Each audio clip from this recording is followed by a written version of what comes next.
Hey, what's up guys? My name is Michael Westbrook. It's the beginning of the video, so I kind of have to say, if you haven't already, hit the subscribe button, and if you like this video, hit the thumbs up. I recently took a bit of a risk and I bought a new guitar off Reverb. I didn't have a ton of money to spend, so I was looking at different lower end Fenders and different Partscasters. I was trying to find a guitar that I could have set up maybe a little differently, maybe put flatline strings on it or keep it tuned down or in an open tuning, just to give me some more options live and here in my home studio. As I was looking at different guitars, I came across this.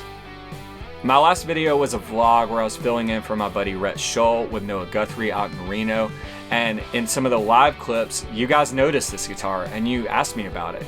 There were lots of comments and lots of questions about this guitar specifically. So today we're gonna take a closer look and I'm gonna kind of give you, the rundown of the guitar as well as some things to look for if you're trying to find a lower end guitar or Partscaster. All right, let's get into it.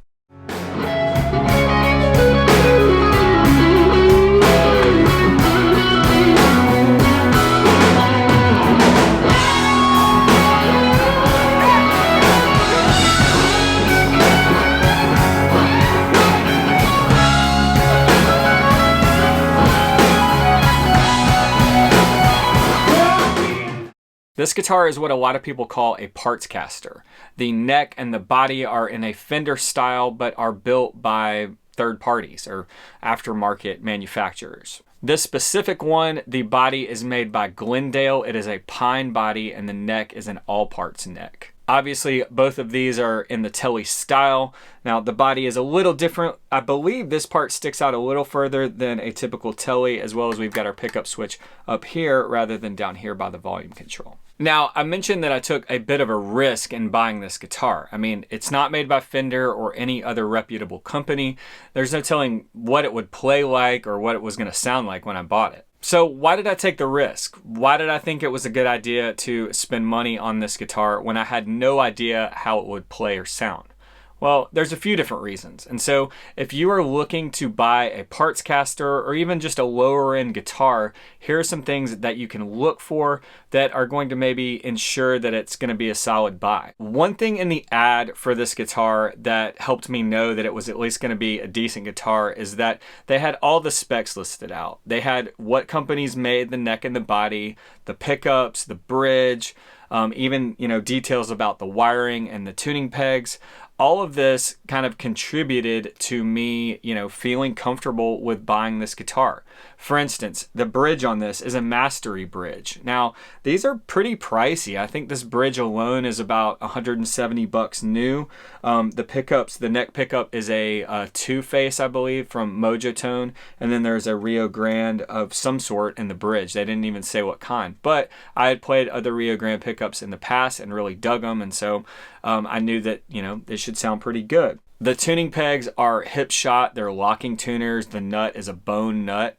And so all of these details I kind of knew would mean that the guitar is pretty decent and whoever put it together knew what they were doing. They used quality parts that made sense for what I was looking for.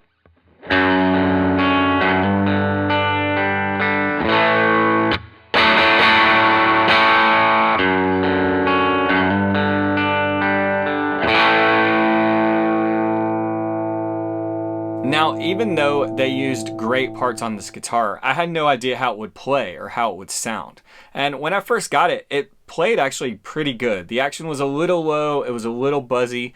It traveled all the way across the country from Washington State, and so that could have had something to do with it. I tweaked the setup a little bit and it was playing great and it sounded really good. I don't even know, why exactly. I think the bridge and the body, everything, it's really lightweight, it's really resonant. Whatever the case, just the collection of the parts being of great quality, there's just something really great sounding about this guitar. And ultimately, it's the cheapest guitar I have, but is quickly becoming one of my go-tos.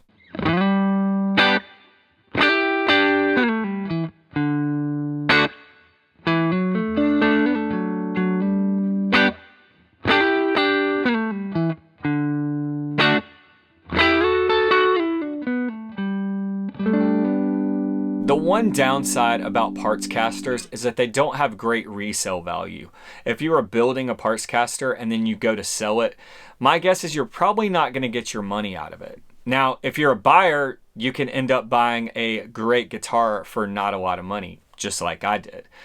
Obviously, there's risk involved, but the payoff can be really rewarding. I'm seeing this more and more with low-end Fenders and Squiers too. People take these lower-end guitars, they upgrade the electronics and get it properly set up, and they have a great guitar that doesn't cost them a lot of money.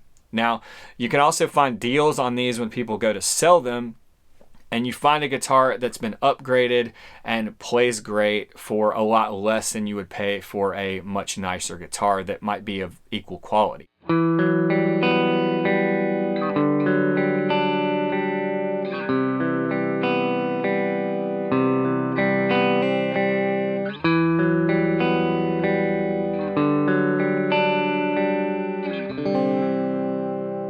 One of the biggest problems that I see with lower-end guitars or some Partscasters is that the fretwork just isn't up to par. It's just not what it should be. A lot of times you might get rough edges here on the edge of the fretboard where the frets haven't been filed down well enough, or maybe the frets have a gritty feel when you're bending strings. That, as well as having a nut that's properly shaped. All of these things are going to make the guitar play well and stay in tune really well. For me, when I was looking at different guitars to buy, there were kind of two main things that I was looking for. One, I wanted to make sure that it had good tuners so that was going to allow it to stay in tune. And then it also had upgraded electronics or some kind of, pickups that I was familiar with, or, that had a good reputation. Now, the third thing I would say would be that it had been set up, but that wasn't a game changer or, a deal breaker for me because I knew that I could always have that done after the fact. You don't have to spend a lot of money to get a great guitar. I mean, this is case in point right here. I paid under $700 for it and it's fantastic and it's falling right in with my much more expensive guitars. It sounds great, plays well, and just fits a need that I had with what I already have. When I was filling in with Noah, I took 3 guitars. I took this, my Gretsch, which is a Japanese Gretsch, a higher end Gretsch, and then my custom shop Les Paul. And this hung with both of those. It sounded fantastic, stayed in tune, and did the job just as I needed it to. Hopefully this gives you some insight into this guitar. I know you guys had a lot of questions about it, but also maybe kind of helps inform you if you're looking for a similar Partscaster or maybe a lower end guitar that's been upgraded, some things to think about to get the most guitar for your money. All right, until next time, I'll see you out there.